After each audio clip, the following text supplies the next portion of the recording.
Hey everyone, welcome back to my channel Leela Web Dev. In this video, we will try to make our web application more robust by handling the errors properly, specifically for the undefined routes. So if you try to check our output for this one, so here if I try to refresh this page, so here we are able to see something like we are getting an error message. So if I try to run this node server, let's clear it off, and here I am running the node server, and if I try to refresh this page, now the terminal, so if you try to check the terminal got crashed. Okay, so the server got crashed. So that means if you ever had your server crash because a user hit a route that doesn't exist. So now we will try to handle this undefined routes by handling the 404 errors gracefully and make our app ready for anything users throw it. So let's get started about this one. So before that, first of all, we need to understand what is robustness. So what does robustness mean in computer science? A robust application can handle any input or request without crashing or behaving unexpectedly. Imagine a user tries to access a route that have been defined like slash users or like styles.css, main.js, something like that. Instead of the server shutting down or throwing away ugly error, a robust system will respond with a clear message like a 404 error. Today we will make our Node.js server do exactly that. Handle the undefined routes gracefully and return the proper error messages. So let's dive into the code about this one. So I will be opening the code here in the Visual Studio Code. So we need to check for the undefined routes. So first of all, let's start by checking if a route exists for a given HTTP method and URL or not. So in our server, we are storing routes in a route object. So here we are saving it in the routes object. These dot routes, where the key is method is like something like we are maintaining the get or post the method followed by the URL. So we are maintaining the key like this. For example, get slash users or post slash login, something like that. So let's here we will check if a route exists or not, something like that. We'll try to check it. So now, so here we need to check if a status, if the route key is existing or not. If it is undefined means then the route doesn't exist. If it exists means then we will call the route handler as usual. And otherwise we need to send the 404 error to the client. So for sending the 404 to the client, to send a proper 404 response to the client, we need to set the status code and send a JSON error message. So let's define the status method on the response object to make this easy. So for this one, what I would be trying to do it is, so here response dot status is equal to, so I will be trying to send the code, and in this code, so what I will be trying to do, so I will be setting the status code to 404 and I will return the response so that you can able to have the method chaining. So here the status method sets the HTTP status code on the response object and returns the response for the method chaining. For example, we can write something like response.status of 404.json, something like that. You can do like this to set the status and also send the response in one go. So this is super clean and also mimics the framework like Express.js. So let's add the JSON response method next. So now let's create a JSON method also. So here I will be creating response.json is equal to, so here also I will try to use the data. So why this one? Let's create, why we are creating this JSON method?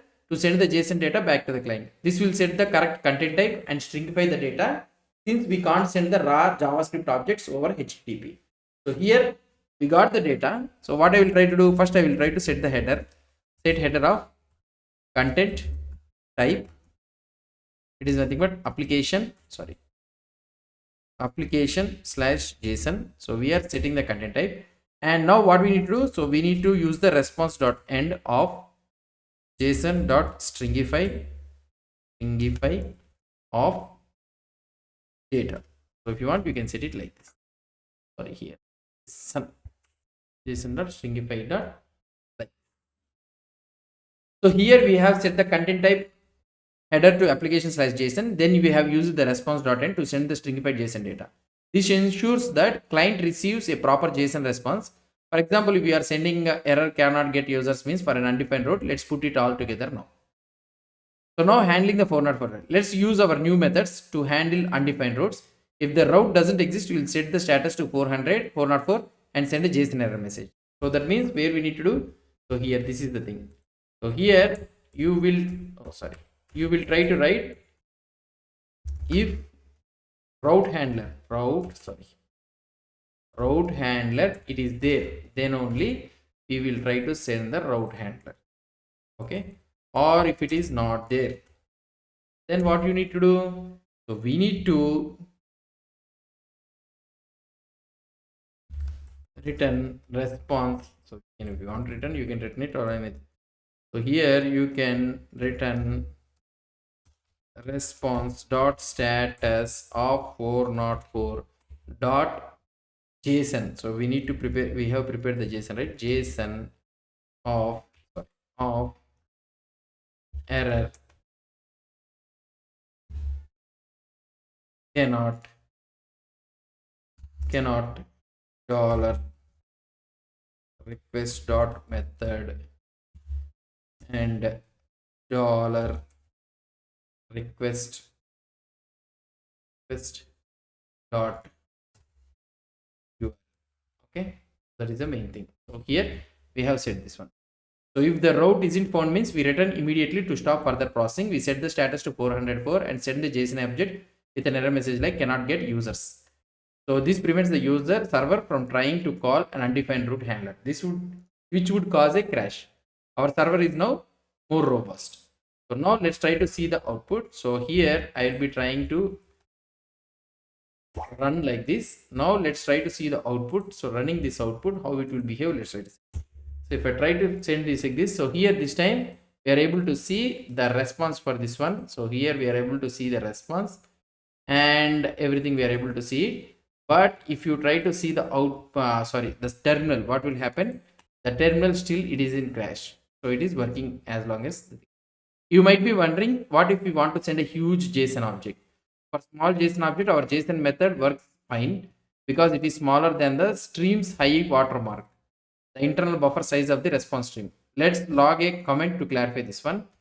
So now here, so here this one, so what it will try to do? So send JSON data back to the client for small JSON data less than high watermark value. So that is the main thing which we can do. The high watermark value is the size of the stream's internal buffer. For Node.js writable streams, you can check it with response.writable high watermark. If your data exceeds this, you need to use the streams and write data incrementally. For our simple app, though we are dealing with the small JSON payloads, so this approach is fine. If you need to handle large data, you could define a huge JSON method with streaming, but that's a topic for another video. So let's try to do it. If you want to make it means, so here what you can do it is, so here you can create a stream constant stream is equal to so what you can do it is readable. So we need to import that one constant read is equal to require of streams. So you will be importing this one. So here you will be getting the readable. So readable is readable dot from. So you'll be having a from method, and here you can use something like the data you can send it that too. So the data, however you want it, you can set the JSON object, you can send it. So here the stream is not working. It should be stream, I think.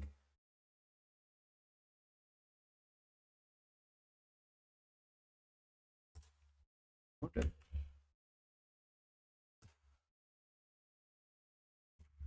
Let's try to see. So now we have readable dot from, right?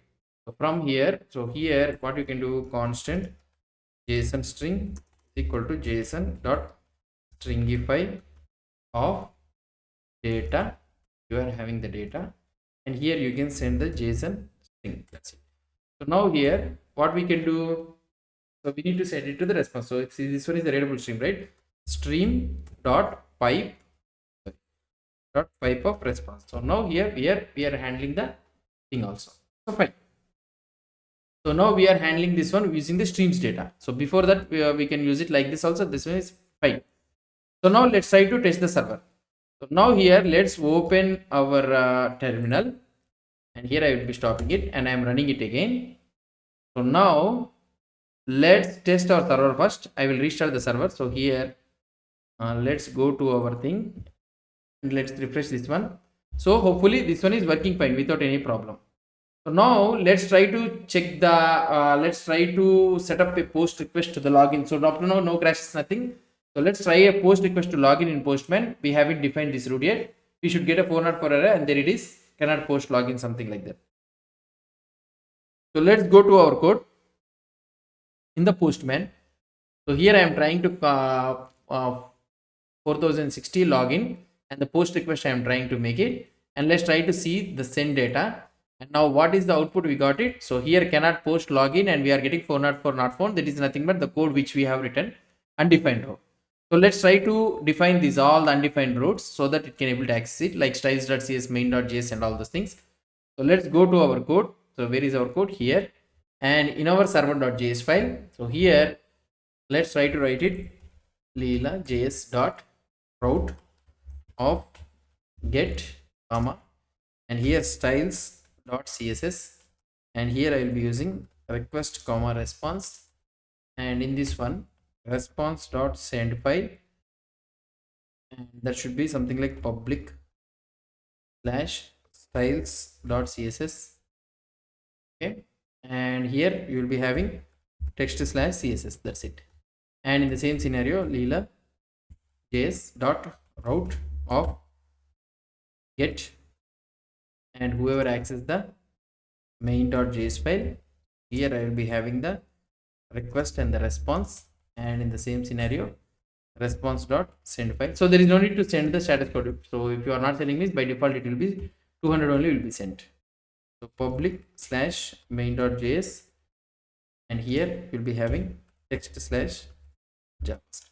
That's it. So now let's try to restart the server, and let's see whether the browser it is working fine or not. If I try to check it, so now we are able to see the JavaScript is also working and the styles.cs is also working. So hopefully everything is getting 200 fine. So now what we need to do, so we need to define the post login route, so that we can send the JSON data. So here what I will be doing is Leela.js dot route of post comma slash login, and here also you'll be having the request comma response, and here I will be trying to send it response dot status of 400, just you'll see dot JSON. So we have the JSON, right? JSON of message should be message bad login info or something like this. This is the message which I will be trying to write it.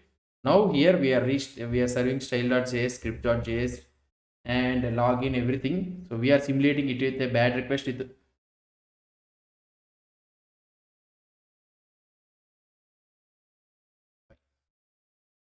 Let's go to our code here and clear it out, and here fine. Notice how clean this is, one line per route. Let's test this. So now back in the browser, now here let's go to the Postman. Now here let's go here, and I will be trying to do the same thing and click on send. See, we are able to get the bad login info, and also the 404 we are able to see, and the headers, if you try to see, transparent coding chunked. Why? Because the JSON is coming as a chunk data. So fine, so far so good, it's working fine.